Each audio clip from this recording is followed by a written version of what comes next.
I call this regular meeting of the King George County Service Authority Board of Directors to order. We will begin with the invocation and the Pledge of Allegiance. If you're able to stand, please do so. Lord, we ask for your guidance this evening as we discuss the business of the Service Authority. Help us to make decisions that benefit our fellow man and our environment. Amen. Pledge allegiance to the flag of the United States of America, and to the republic for which it stands, one nation, under God, indivisible, with liberty and justice for all.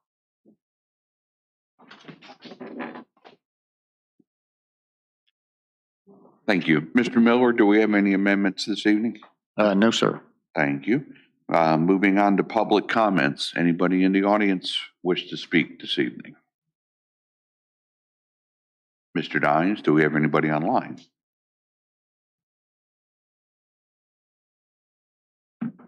No, Mr. Chairman. Thank you. Report from board members. Ms. Bender?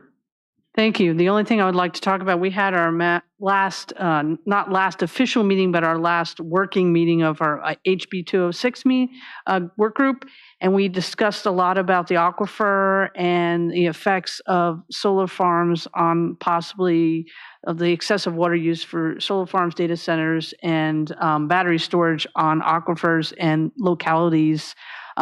Concerns, especially east of 95. And once the final report I have for review, we're going to debate it, I guess, and discuss it on September 28th, and then we'll finalize it, and it'll go to the legislator to be voted on at the next legislative session. So I'll keep you updated. Thank you. Thank you, Ms. Bender. Mr. Parker? Only thing I want to say is kudos to the contractor switching out the water meters. A lot of them have done it in Hop Yard, and I haven't heard any complaints by anybody. They did mine, and I literally didn't know they came until I went to mow the lawn. So kudos to them. Thank you. Ms. Kupka? No report. Thank you. Ms. Cleveland? No report. Thank you. And for myself, on the 30th of August, along with Mr. Miller and other staff, we had a video conference with DEQ regarding the ARPA funds for wastewater. They laid out a bunch of timelines. It's time for us to submit the application, which will actually specify what we want to use the funds for. This will be in a reimbursement type program. So we'll have to pay up front and they'll reimburse us. There'll be a quarterly reporting required, and anything prior to March 3rd, 2021, any cost incurred prior to that date are not eligible for reimbursement. And I believe Mr. Miller may have more to add to that in his manager's report, but that was the gist of that conference. Okay.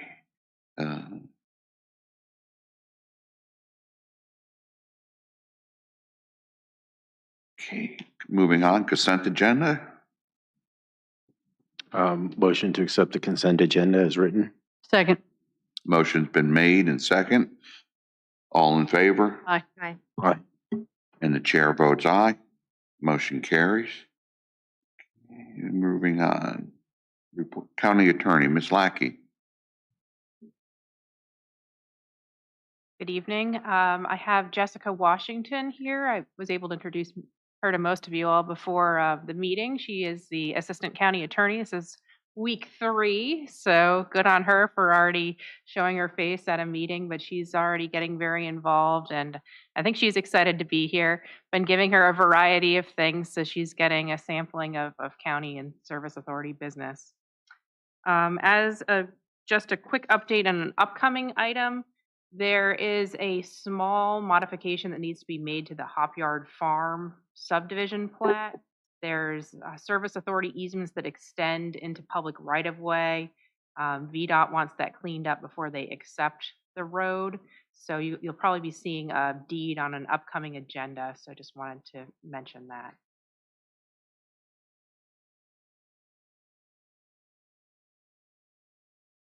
Thank you. Any questions for her, Ms. Lackey? Thank you. Okay, presentations and report. Are you doing that, Mr. Mill? So we have for you the proposed 22-23 CIP for water, wastewater, and the maintenance divisions. I think we've talked about this, that I wanted to get this in front of you all, let you all have a chance to look at it, and then obviously bring back some of this for your final approval. I know tonight that Ms. Hahn would like to have some of the water projects appropriated, approved and appropriated, because it's all about that water grant that we have. Do we have something there? Do we have a slide? Mr. Dines? Oh, gosh. Well, that's my fault. Okay. Let me get that. I apologize. Thank you so much. All right. Hang on.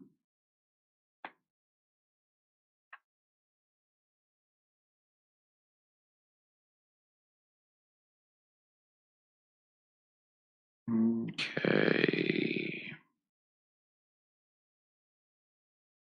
I'm going to forward this to Mr. Dines, and we'll get that up there for you.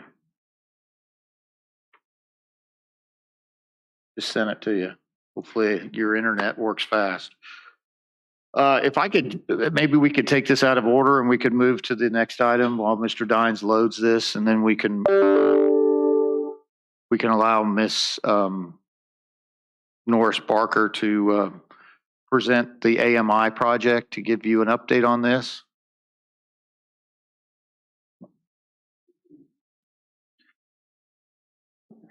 There I am. Good evening, Chairman of the Board and board members. I'd like to thank you for allowing me to come and present an overview of the current metering project. First off, I'd like to thank you all for your support for this metering project. It will be something very big for the Service Authority when the project is complete. What I had planned to do, Mr. Barnes, are you going to let me have control? I would like to show you the different programs that we have available to use. Get logged in here.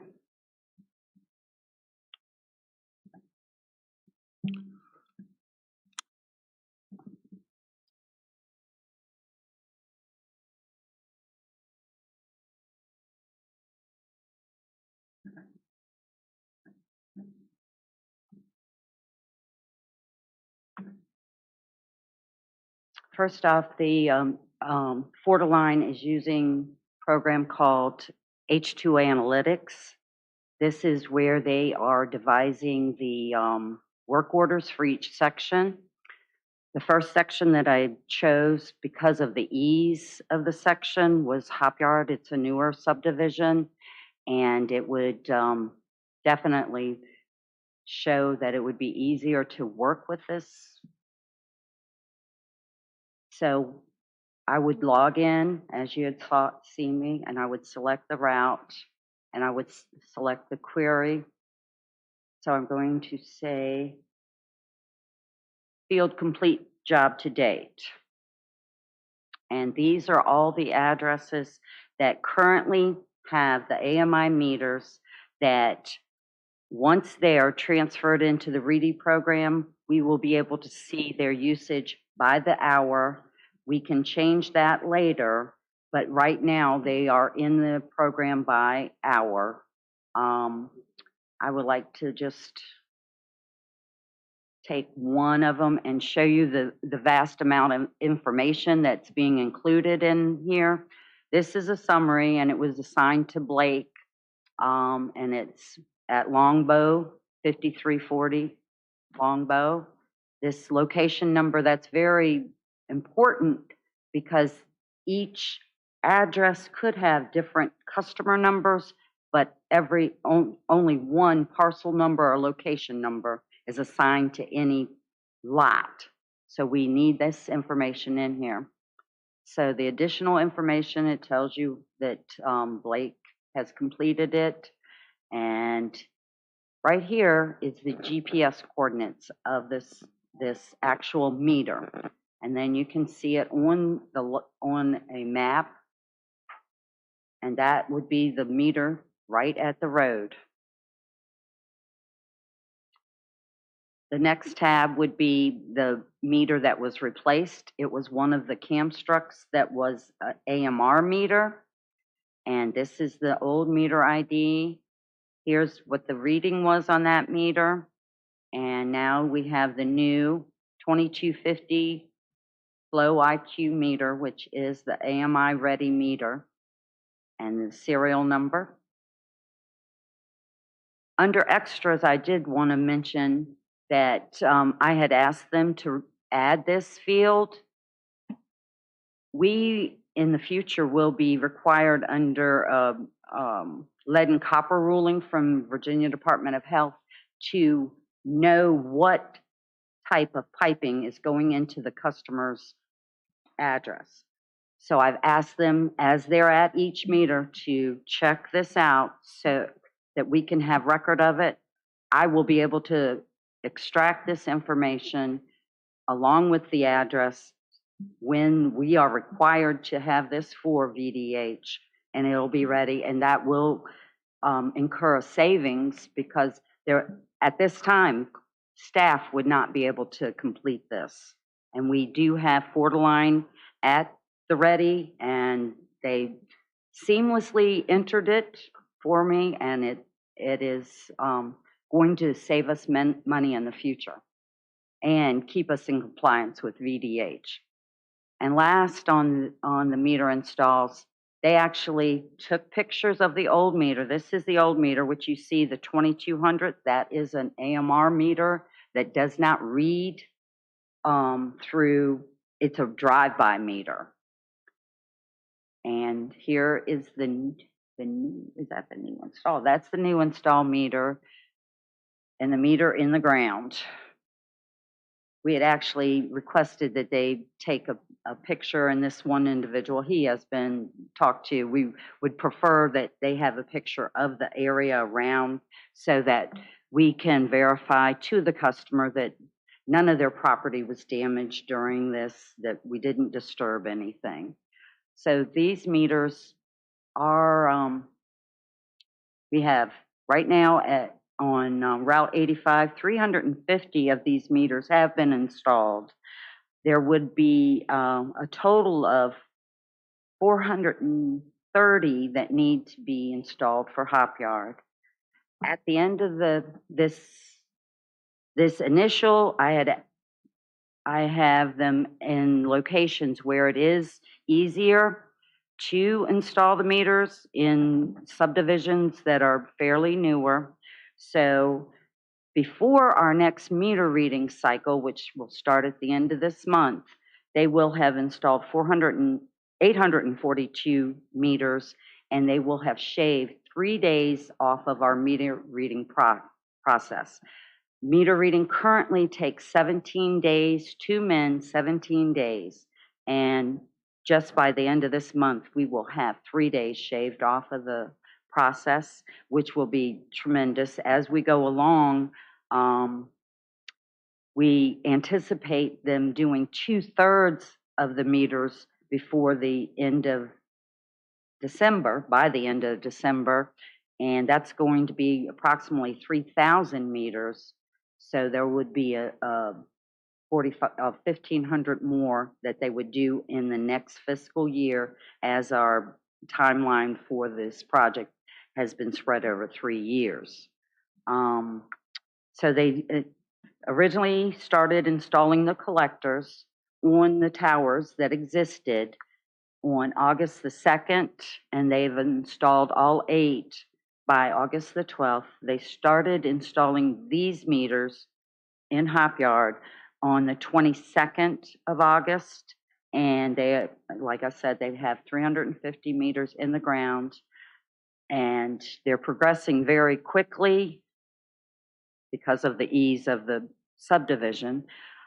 But we anticipate that this project will be 2/3 complete by the end of December. And we will be able to shave time off of meter reading. There'll be less inaccuracies. Currently, we have between, I would say, 4 to 5 different types, maybe even 6 types of meters in the ground right now, and they're all read differently. Most of them are read touch wand, but then touch wand, that starts to break down. The meter doesn't record correctly, and the touch wand does not work. The AMCO meters, which would have been the forerunners of these, would read radio, but over time as being in the ground, we have found that they stop sending the read. The read is recorded on the meter, but you can't do the drive-by. So that is going to save a lot of time. Now I would like to show you what information Reedy's going to receive on the other end as all the meters come into the Reedy system. This is the system that Camstrup devised to read the meters and record all the information concerning the meters. That's not me.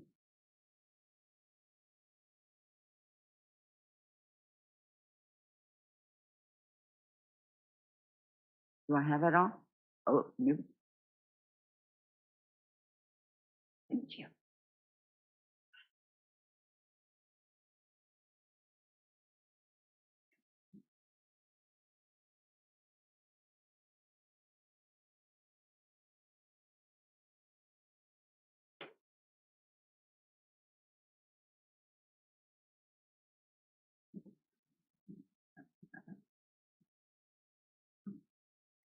Oh, come on, Chris. What's wrong with you stuff?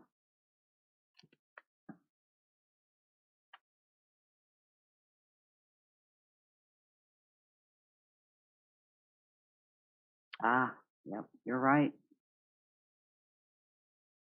There we go. That should do it.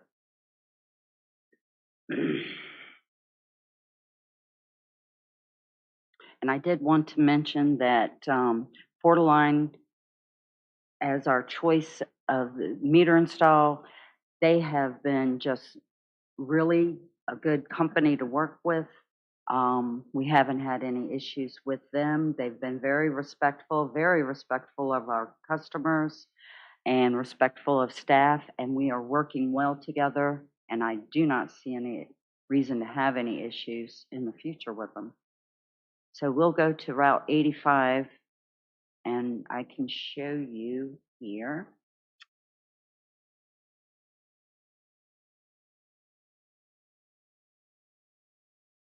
Change the meter types. All right, these 2100 meters have not been, these are the AMR meters that will be exchanged out by the time that we start reading on the 28th of this month. So there's approximately 200 more of these that they will probably have these done by the end of this week, and we can have a good test run of how the swap file works. So you'll see at the bottom that I have highlighted 201 meters here. That is what's remaining in Hop Yard to be swapped out. So I'm going to go to one of these meters that they have swapped out, and it is reading. That has been one issue. A couple of these meters have not been sending the read.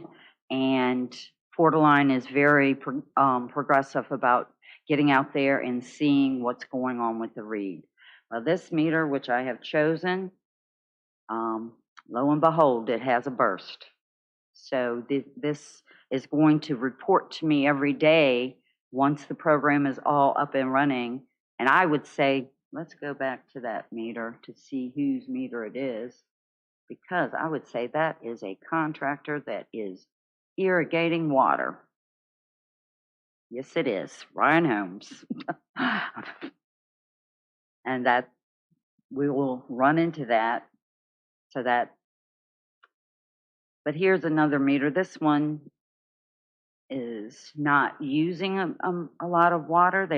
It appears that maybe one residence in this home. That's what I would assume. But you'll see that you have daily reads from the moment the meter was installed. We have hourly reads every day of what is on this meter and the water that's gone through this meter. And I think that's all I have to show you. Is there any questions or concerns?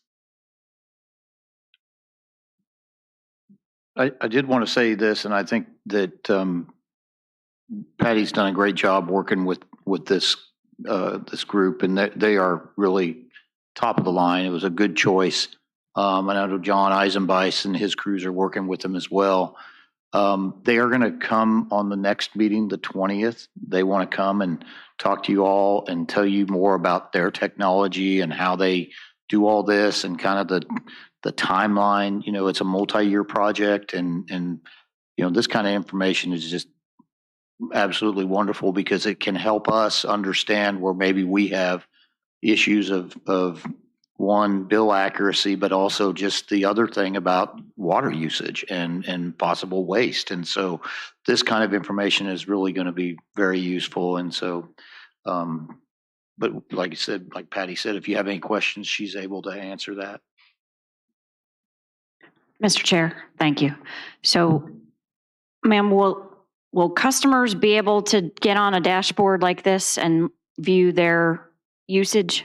After reviewing the contract, the drop counter was not included, but we anticipate some savings at this project.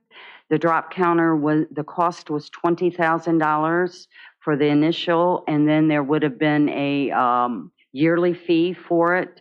And I anticipate making a change order at the end of the project. So this to me would be extremely handy. And for my colleagues, I'm on their website right now. And customers, if we provide access, they can have access to their own dashboard.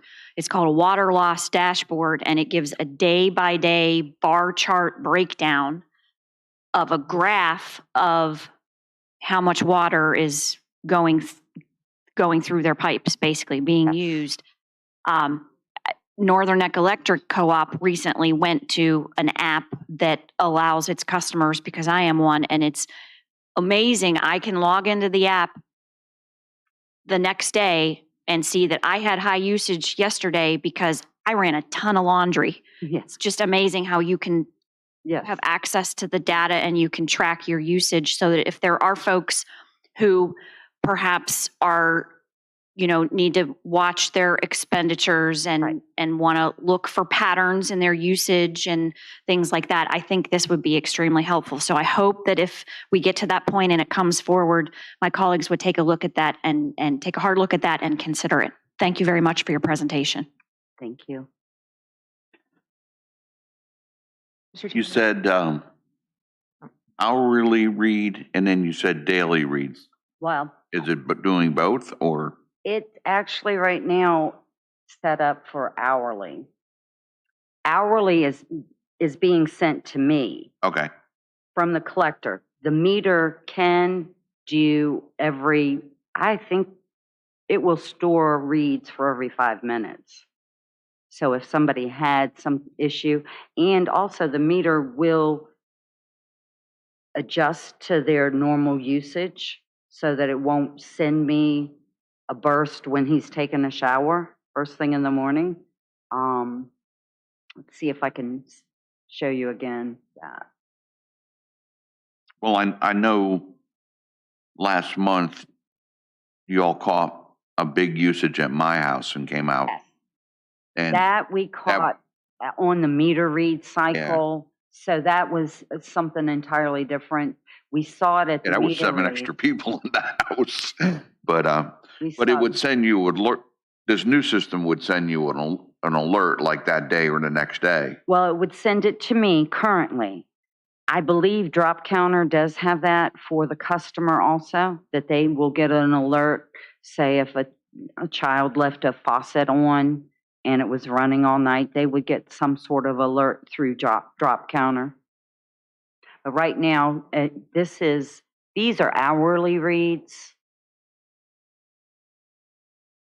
When we get into it full swing, it will send them however I set it up, the criteria. Mr. Chairman, I have a question. Thank you. You said that, I have actually two. So just about what you had just said about sending them an update. Is that the customer that you're sending an update to, or? I believe that the Drop Counter, if they download the app that shows them their usage through this program, that they should be able to get an update or an alert. But that is the one that we didn't have on the contract. We did not include that in the contract. Like I said, the cost is $20,000, and currently I know we have saved $30,000. The staff has by installing AMI meters as the meters go bad, and they indicate it to me. I've installed 180 meters this year that showed up they were bad. They were not reading, had stopped reading, so I had staff change them out before the metering program even began. So that 180 meters, Fortiline will not install, and the install was $250, I believe, per meter. So Okay, yeah, my original question was, like Ms. Kupka, but the question that I had was, since this is coming to you, the analytics, if a client was inquiring about their bill, would you be able to download this for them? I'm able to, right now, what I have, I could do a screenshot and send it to them, and they would be able to see it now. Yes, this is what I have now, and I could change the points on it once I get with CAMStruct and they instruct me how to do that. I could change the endpoints so that it will show me however the customer wants it. Right now, what we do is log the meter, and a log, we actually physically have to go to the meter and apply a device, and it will log the meter, and it will show whatever the meter has used from the day that it was installed to the day it was logged. And that I can show the customers, and I can have it in different ways for them. I can have it by the gallons, I can have it by a meter read. It's various, and that's through Reedy. I can do that. But this technology is going to allow you to break it down per hour.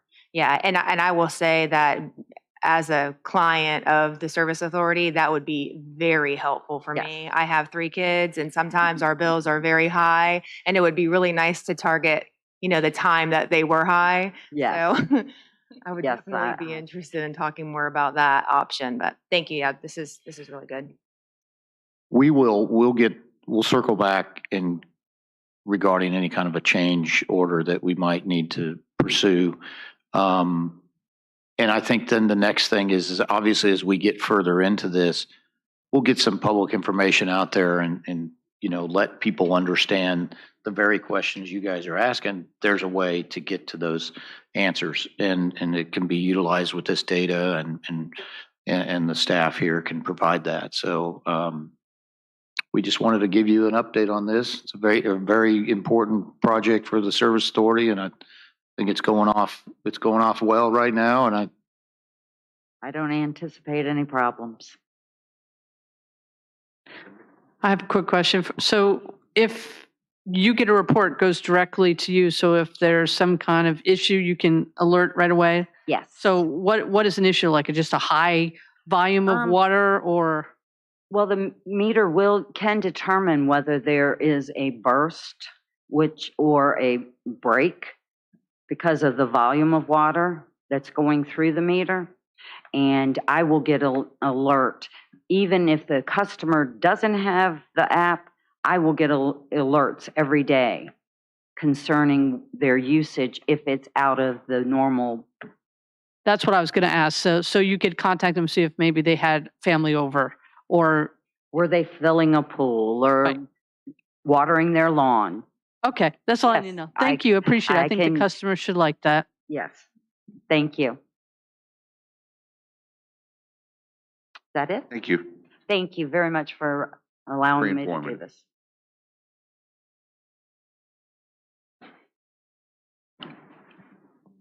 Okay, going back, and again, my apologies for dropping the ball on this one, but Ms. Hahn had put this together and it was waiting for me to get it sent to Mr. Dine. So this is the proposed capital improvements plan for the Service Authority 22 or 23 to 27. I think if we could make it a little larger. So the yellow shaded is all the water related grant, the VDH grant that we got. $5 million that we have already developed projects for and are working on those. And I think what Ms. Hahn was hoping that you could do is appropriate those funds. These will all be reimbursable. We incur the cost, then we go through a process on each of the projects of submitting the request for pay, return the payment, and they process that. I think as Mr. Morris indicated with the wastewater grant, I believe it's on a monthly basis. Ms. Hahn and her staff have been a part of the meetings where we've had with the VDH. They have a third-party engineer that's basically administering the grant process for us. And then our engineer is very much involved, Mike Haggerty from TRC. They used to be Draper Aiden. So I will give you a little notice on that. When you hear the word Draper Aiden, they're now TRC. So big company. But these are the projects that are going to be funded over the course of several years with the water grant. They just left. What happened to the yellow?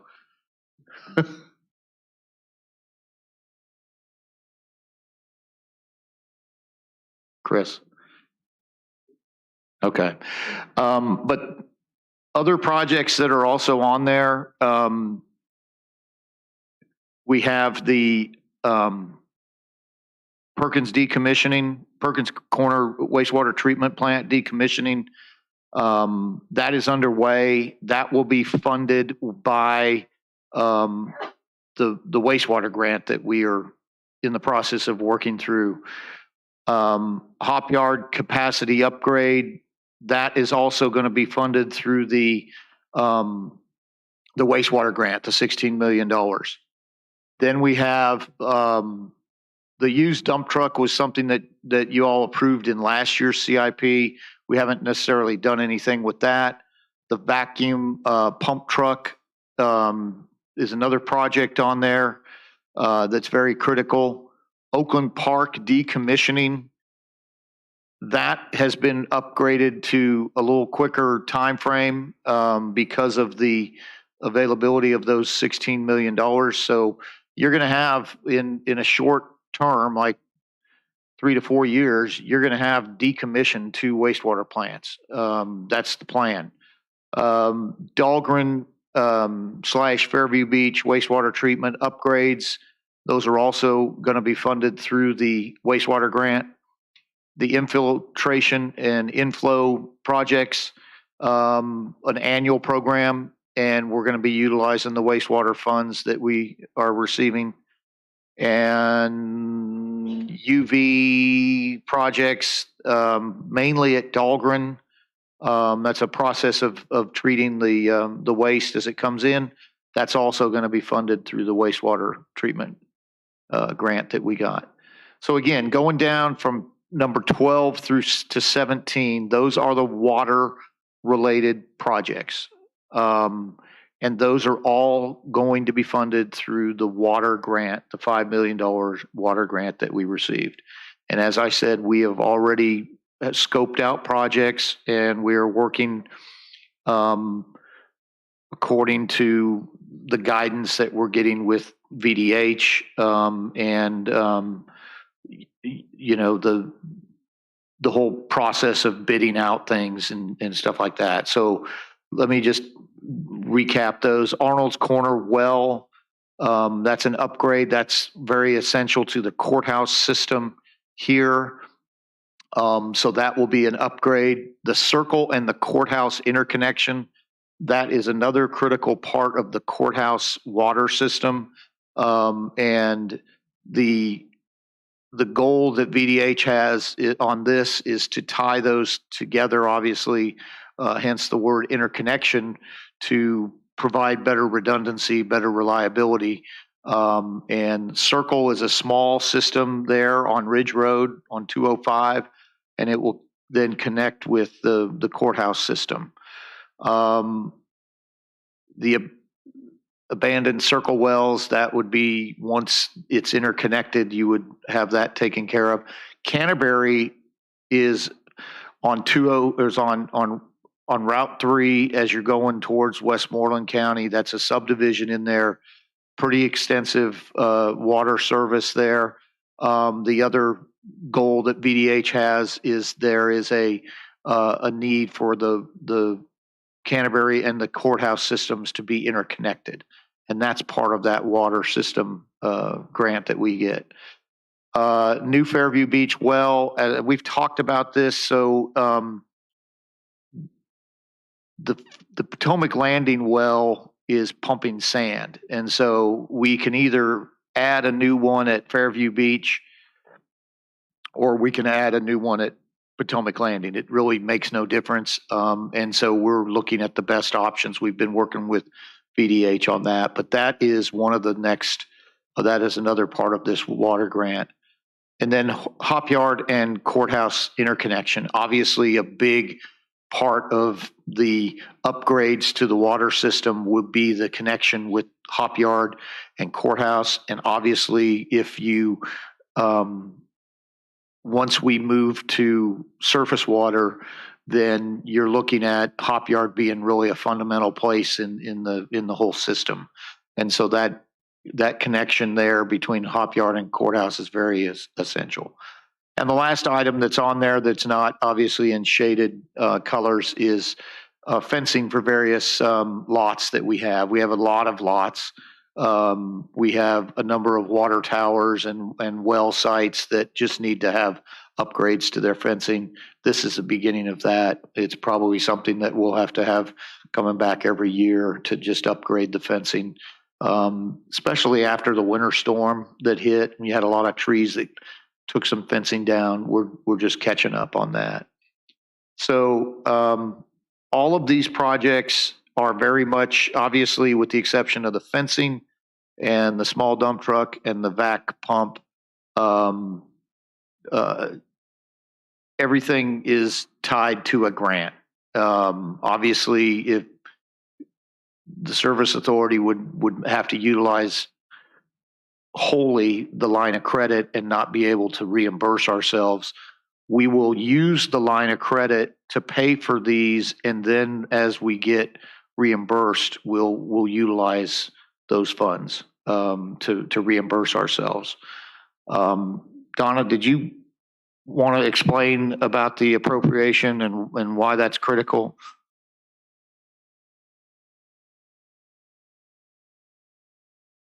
Good evening, Mr. Chair, members of the board.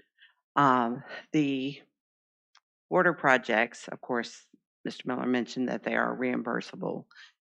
In order to get started on those projects, we need to have the funds appropriated and that we can go ahead and get busy spending money and getting this work completed.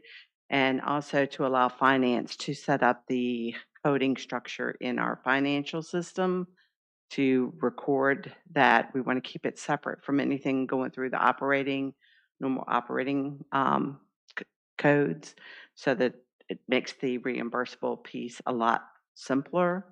And once we start spending those, we can monitor those codes and make sure that we myself have all of the copies of any invoices so that I can submit those for reimbursement. Are you looking for the appropriation of fiscal year 23 funds or the whole shebang? So I worked with our engineer and to come up with the fiscal year 23 funds as far as when the projects are anticipated to, as you'll see, the Circle and Courthouse interconnection and the Canterbury and Courthouse interconnections. Those two projects, they are already getting started on getting the engineering piece done, and he anticipates that's all that will be done this year. But if things get done quicker, it's possible that we might get started earlier. But what we have been doing with the wastewater projects and things that were approved in last year's CIP, we didn't appropriate the funds until we got the contracts ready and then appropriated them at that time, which outside of the engineering, some of that we will need to do as well we can do as well for the water projects, so that we're not appropriating the funds, even though we will need to at some point in time. We can appropriate as we go along. We just need to have the projects approved, essentially. Did that answer your question? So you want us to, no, not really. What I'm looking to, you want us to appropriate funds. What do you want us to appropriate? Do you want us to appropriate the fiscal year 23 column, or the grant? For year 23, we can come back on the others. That's what I wanted to know. And essentially what I'm looking for more than appropriation is approval of the CIP, so that we can go ahead and get those costs set up, but go ahead, especially the items in fiscal year 23, to appropriate. Okay, you got that? Oops. I have a question on the financing. So you answered my question about we're going to use the line of credit. But as soon as you receive the money back from the ARPA funds, can you apply it right to pay back the line of credit? So I'm going to try not to use the line of credit as much as possible, so that it just comes right back into the operating budget, that we'll spend it out of the operating budget and get reimbursed. With the VDH grant, I can go ahead and start doing reimbursements as soon as we get the projects going and pay invoices. I can submit a reimbursement for that. So I don't see for the water projects having to go out to the line of credit. Okay, I just wanted to make sure, because incurring more debt is not a thing I'm interested in. Yes, and so right now too, the main thing with the line of credit is that anything that we do use the line of credit for, we have to pay interest on this fiscal year. We don't have to make any payments. I would have to, verify with our financial advisor, Davenport, to make sure that I'm probably sure that there's no prepayment issues, but I would want to double check with them, because they set up the line of credit prior to my arrival at King George County. All right, thank you. Mr. Chair, may I ask a question? So this is in our packet as a presentation and report, proposed 22-23 CIP for water, wastewater, and maintenance. I'm looking at the board report. It says the following will be presented to the board of directors, recommended action for the board of directors information. So why am I seeing, now I am intimately familiar with the $16 million for wastewater, because I personally lobbied for that, for those projects. But why is this the first time we're seeing this being presented here and we have a request to go ahead and appropriate it? I understand the time sensitivity that we have to apply for the grant funds and all of that, but there's a board report but none of this was published in the packet. So like if Annie doesn't wear her contacts, I can't see any of this and I don't know what I'm appropriating. So your process of approving a CIP is obviously different than the Board of Supervisors process of, where you have several meetings. I would say that at a minimum, it'd be great if you could get us the water projects appropriated or approved. If you want to hold off on the other ones, that's fine. I think we're just trying to facilitate the process. Clearly, if it's the board's discretion to hold off for another meeting and look through this, I mean, that's fine with us. I think that Ms. Hahn's just trying to get this process moving from the standpoint of administering the $5 million water grant. We haven't gotten anything with the wastewater yet. I think Mr. Morris indicated our first meeting was on the 30th of August. So certainly we're not asking you to do everything. I think that what from our standpoint is that, the sooner the better. I have it said in previous general manager reports that we'll give you a proposed CIP and you can deliberate on it however you want to. And so, certainly this was set up as an informational item. And then I think Ms. Hahn had said to be, if there's any way we could get them to appropriate the water grants, then that would be ideal for us because it starts the process moving on getting those projects into the pipeline as she indicated. And it just makes it a much more easier process to deal with the state funds. That's all. So, Or at a minimum, approve the projects. You don't necessarily have to appropriate the funding at this time because with the exception of as I was mentioned earlier, the Circle and Courthouse interconnection and the Canterbury and Courthouse, because those projects they're already getting ready to take place and we just need the funding approved in order to pay any bills that they I believe engineering is working with our contractors that we have for the engineering services contracts that the county has to get those projects up and going. The others, any of the well constructions and the interconnection, anything that involves the construction, we're going to have to go out for contract and we wouldn't necessarily need the funds appropriated until the time a contract is let. But we would like to be able to get our journals, our coding set up and established. And these projects, I believe, are the ones that were sent to VDH for that $5 million grant. So at a minimum, I'd like if we could tonight, do the Circle and Courthouse interconnection and the Canterbury and Courthouse interconnection, but approve the projects so that we can set up a line. The wastewater projects, the majority of them have already been approved in last year's CIP, with the exception of, I believe, the inflow and infiltration projects and the Dahlgren Fairview Beach wastewater upgrades. So thank you, Ms. Hahn, for that explanation. So I'd be more comfortable approving the projects tonight. I don't have a problem. These have been known quantities for quite some time. We just got thrown a bunch of numbers and yeah, that's where I'm coming from. Thank you.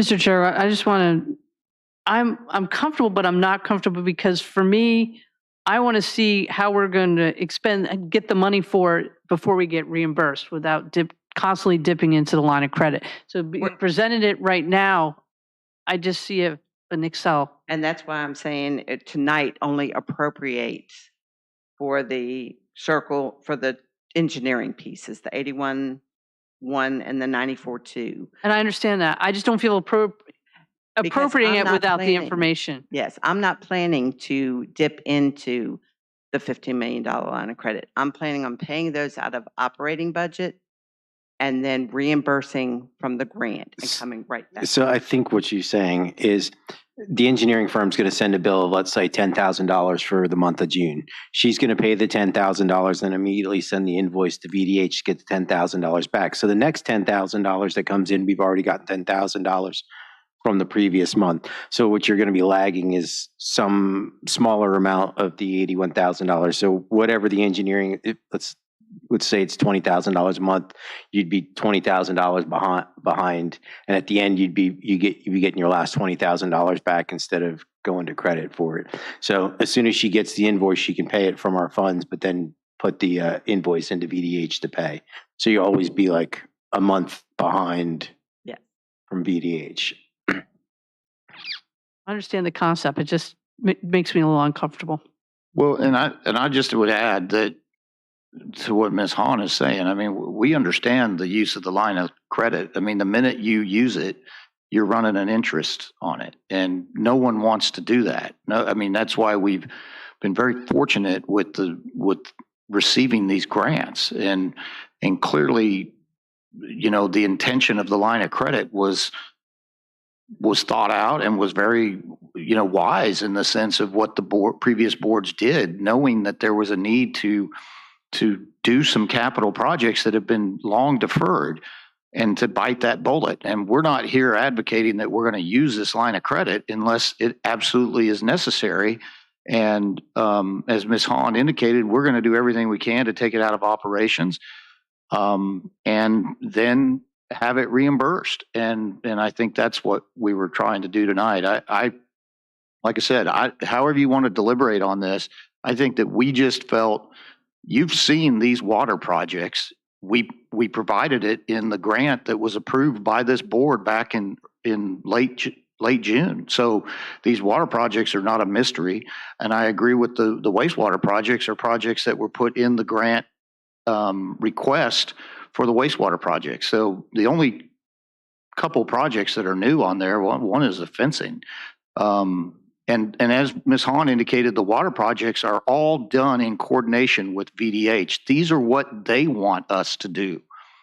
And you know, so these aren't just like dreamed up, you know, these are very much, you know, based on careful deliberation and work that has gone into this. So, but again, it's your choice how you want to do it. We'd request that you'd appropriate, as Ms. Hahn said, a couple of those projects, the interconnections, and so we can, or at least approve, not appropriate, approve, so that we can get on down the road with administering these grants.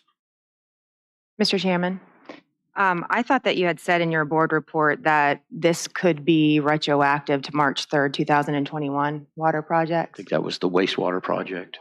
Oh, okay. So when I'm looking at this, I'm thinking about priorities, and I think that we've had a couple of things that have come up lately in reference to water, particularly in Potomac Landing and Fairview Beach. And I think that we need to look at it as far as the priority of these projects. And I don't know what they are. So you're saying that VDH is requiring these interconnections. I don't think I fully understand how that works, but I do know that there is a priority in the pipes at Fairview Beach. So the way this is appropriated, just looking at it, your Fairview Beach would be done this year because it's or fiscal year 23 because they're appropriating all the money would be spent this year. So it's one of the first priorities. This is the well though. Yeah, it's the well. This is stuff on the grant from VDH repairs and such that would be under our normal repair functions. That's not VDH money. These are But it's not repairs that are needed. It's new piping that's needed. So I just say from a priority perspective, are the interconnections the priority or is replacing pipes priority? Well, I think that, I mean, we're happy to have somebody from VDH come and tell you about their priorities and how we've worked hand in hand with them. And I believe Their goal is get us off of groundwater. These all get you address your concerns right now with groundwater, but their goal obviously is to get you off groundwater. The issues of the infrastructure in the ground at Fairview Beach and other areas is critical. I would certainly agree with you, but it's never been something that they've been driving in their conversations with us. If that's a project, that's going to be a project that would be outside of this $5 million grant. You know, they're looking at the source. They're looking at a reliable source of water. And that's why the Fairview Beach, a new well at Fairview Beach or a new well at Potomac Landing is part of their plan. And so how that is distributed, they aren't necessarily telling us that that's an issue. But I'm happy to have somebody come and have a presentation on this, and you know, can tell you about what is going in their minds, why these projects were identified. A lot of them are based on timing. Some of these well systems have to be upgraded by a certain period of time because their permit will expire, those kind of things. But and I think I go back to the whole the distribution of water in Fairview Beach and Potomac. That's going to be a project that is going to have to be looked at by us, because it's never been on my radar screen in terms of people. From when Mr. Weekly left, he didn't indicate to me, hey, you need to take care of this as a project, or, you know, you guys need to start planning for this. So we're happy to have somebody run some cost estimates of what kind of a, you know, cost that would take it, you know, to look at that. I'm happy to do that and provide that as an as another project. But these are all identified as the needs that the county has, or the service authority has, to get their water system to be reliable and also phase off of groundwater. Keep in mind that, and we've discussed this before, that these interconnections are to help with reliability, redundancy, and backup. If that connection between Dahlgren and Windsor had worked like it's supposed to, we wouldn't have had the issue we had at Windsor during the snowstorm. They would have still had water at Windsor, maybe not as great as pressure, but they still would have had water. So this promotes us that way. We've talked about the issue with the chlorine and the taste and the smell. And as Patty North Baker explained to us, essentially all our systems are dead-end systems. And the more we tie them together, the more this becomes a loop system, and the chemicals become more evenly, and we won't have these high on one end trying to get that required level at the other end. So this is all stuff that's necessary to improve our system and make our system better, more reliable. And if we ever, or when we ever go into drawing from the river, setting up to distribute that water. And my understanding on all this is you need most of this just for accounting purposes. So That's correct. you can start sending bills to Richmond, and you can start sending checks to people that we owe money. Correct. Okay. Any other questions? Well, Chairman, to that point, though, the interconnections are needed, but if the pipes are not adequate, our water is still going to smell like chlorine. So it doesn't matter where they're circulating. If the pipes aren't fixed, it's still going to smell like chlorine, because they have to put more chlorine where the pipes are bad. Okay. And as the engineer explained to us a few months ago, there are methods of where they can reline the pipes and other things, but we haven't even approached that. We know that's an issue that needs to be addressed, but we can't just throw it into the capital improvement plan now. That has to be down the road. And we need to get preliminary from the different firms as to whether a reline would work for us or whether we need to replace. And that's, you're the engineer, a year and a half of preliminary work at least. So the cut to the chase is VDH is appropriating money for specific projects that they care about. They don't give a darn what our projects we care about.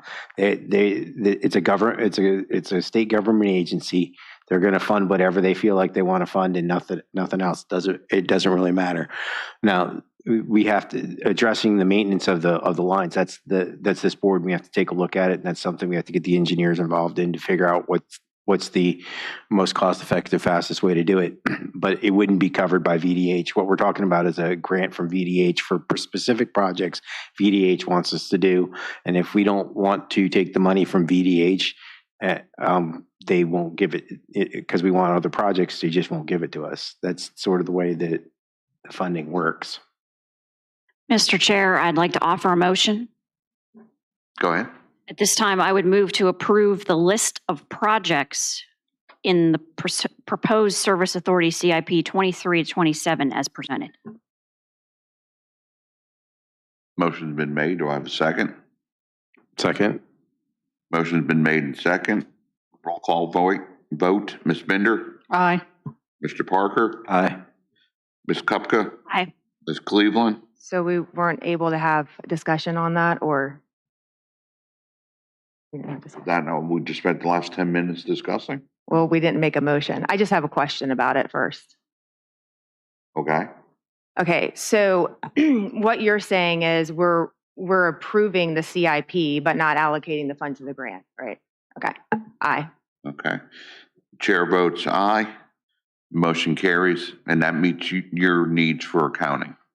Except for those two interconnection engineering. We're already paying for engineering for the two of them. So number 13 and number 15 are already underway.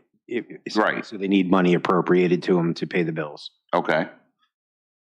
So I would make a motion that we appropriate the funds of $81,100 for the circle and courthouse interconnection and $92,200 for the Canterbury and $94,200 for the Canterbury and courthouse interconnection. Okay, motion's been made. We have a second. Second. Motion's been made and second. Ms. Bender? I have a question just on that. Is we have operating funds right now to pay for that? Correct. All right, thank you. Then aye. Mr. Parker? Aye. Ms. Kupka? Aye. Ms. Cleveland? Aye. And the chair votes aye. That motion carries. Thank you. Thank you, Ms. Hahn. Okay. Where are we now? Down to state grant? I think that you did a great job of explaining where we are in the process. I think as the chair indicated, we had our first meeting with the Department of Environmental Quality. It's going to be a project that will actually be a little bit more easy to administer because there's no third party involved. And we will essentially have a max of 10 million per project. So anything over 10 million requires installation of Davis-Bacon and things like that. None of our projects will exceed $10 million. So we'll be okay. Now, cumulatively, we have $16 million that we're going to get, but if you break it down by project, we'll be okay. So I think Chairman Morris did a good job of explaining where we are. The next step will be identifying the scopes of projects and coordinating with them, with DEQ on what their requirements are and such as that. So.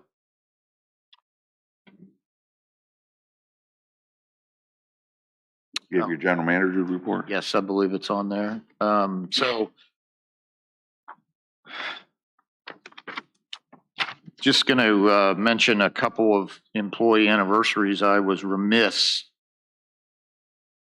to indicate that someone had reached a level of service at 28 years at the last board meeting in August. We didn't have any streamers or any confetti come down. I don't have it tonight either, but I would just point out that Patty Norris Barker has been with us for 28 years, and thank her for everything she's been able to give me while I've been doing this. And I know that she served a lot of people very well, and clearly, you know, the AMI project is something that's in her hands right now, and she's doing a good job with that. And so I just wanted to say thank you.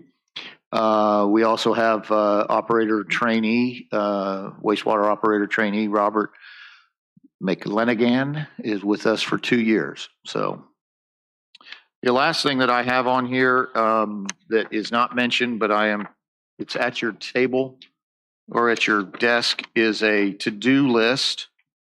So the County Board of Supervisors had asked me to prepare something that's similar to this for them. And I thought that it would be useful for you all to have something similar. Essentially, the to-do list has essentially 17 projects, one of which is done, and that's highlighted in yellow, and that is the Service Authority's Water Works Business Plan. This is a requirement that VDH has, and Bryce Young, our county engineer, had completed and already submitted that, and he worked very closely with VDH. So not to revisit that subject of the water grant, but this was essential to us being able to begin the process of drawing down on that water grant, is having this in place. And we were told that at a meeting with VDH, and that's kind of underscores the importance of those projects, and whatever VDH is wanting us to do, we're gonna work with them very closely. But this just gives you an update. I'm happy to provide an update every month at each meeting. I can make it as part of my general manager's report. I know that the Board of Supervisors is interested in kind of emulating the process that the school board had, where they had this, and there would be some discussion opportunities. So I think that the kind of the procedures that the Board of Supervisors was talking about doing is, if any board member wanted to add to a list of things that, as county administrator, I was to look into, or as our county attorney, Ms. Lackey, was to look into, it would automatically go on this to-do list, and then we would go ahead and track it. They would also, if there was a request for some information on an existing project, we would update the project as based on that information. So again, this is just it's a tracking tool. Most of this is going to be capital projects, because that's the majority of our to-dos. But happy to take any input offline. It doesn't have to be tonight. I know we're running late right now, but just tell me what you think. You don't, we can discuss it at another meeting as well. So, but it's meant to give you some information about where we stand on some projects, and that's all I have. Do you have an update on the number 8 on here? Yes. So we are in negotiations right now with Imboden. I think that I've reported in previous meetings that there's a pretty good chunk between what their proposal is and what our budget is, in terms of what the costs could be for an operator contract. We are negotiating with them. They are working to try to lower that and to, close that gap. I'd like to hope that next meeting that we have something. If not, then it would be that first meeting in October. They're looking at everything that they can do. And it just, it's just one of these situations. Obviously they are continuing to stay on as our operator in charge for another, I guess, 2 months. But, we're trying to bring this to a closure so that we can get it to a point where we can talk in more detail with you guys about it. But right now, there's a pretty good gap in terms of how they want to look at this. We have looked at it from the standpoint of a manager, like a contract manager with the class 1, kind of like what they're doing right now, and then utilizing our employees versus the entire contract approach. I think we run into some issues of liability that prevent that really from being a realistic possibility. So right now we're kind of sticking with just looking at the whole contract situation. So I'm hopeful that we can bring you something, very shortly. Thank you. Chairman, can I go ahead? Go ahead.